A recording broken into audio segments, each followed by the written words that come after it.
இன்னைக்கு லஞ்ச் பாக்ஸ்க்கு ரொம்பவே ஹெல்தியான, அதே சமயம் ரொம்ப ஈஸியான ஒரு குழம்பு தான் பண்ணி குடுத்தேங்க. பாசிப்பயிர வச்சு ஒரு கடைசல் தான் பண்ணி குடுத்தேங்க. அதுக்கு ஃபர்ஸ்ட்டு பாசிப்பயிர பார்த்தீங்கன்னா, நல்லா ஒரு 10 நிமிஷம் போல வறுத்து விட்டு நல்லா வாஷ் பண்ணி, அதிலேயே பார்த்தீங்கன்னா கொஞ்சமா பூண்டு, சீரகம், மஞ்சத்தூள், ஒரு தக்காளி போட்டு நல்லா ஒரு 4 விசில் விட்டு எடுத்துரணுங்க. அதுக்கப்புறமா ஒரு பருப்பு மத்த போட்டு நல்லா ஒரு கடைஞ்சு விட்டதுக்கப்புறமா, ஒரு வடச்சட்டியில கொஞ்சம் நல்லாவே தேங்காய் எண்ணெய் ஊத்திட்டு, அது நல்லா காஞ்சதும் கடுகு, சீரகம் போட்டு பொரிய விட்டு, கருவேப்பிலை, சின்ன வெங்காயம், 2 வரமிளகாய் போட்டு நல்லா தாளிப்பு குடுக்கணுங்க.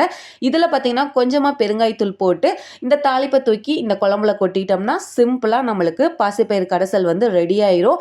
இது சுட சுட சாப்பாடுல போட்டு சாப்பிடும்போது அவ்ளோ சூப்பரா, அருமையா இருக்கும். இதத்தான் என் பொண்ணுங்களுக்கு லஞ்சா கட்டி குடுத்தேங்க. இந்த வெயில் காலத்தில இந்த மாதிரியான உணவுகள நம்ம எடுத்துக்கிறது நம்ம உடம்புக்கு ரொம்பவே ஹெல்தியான ஒரு விஷயம் தான்.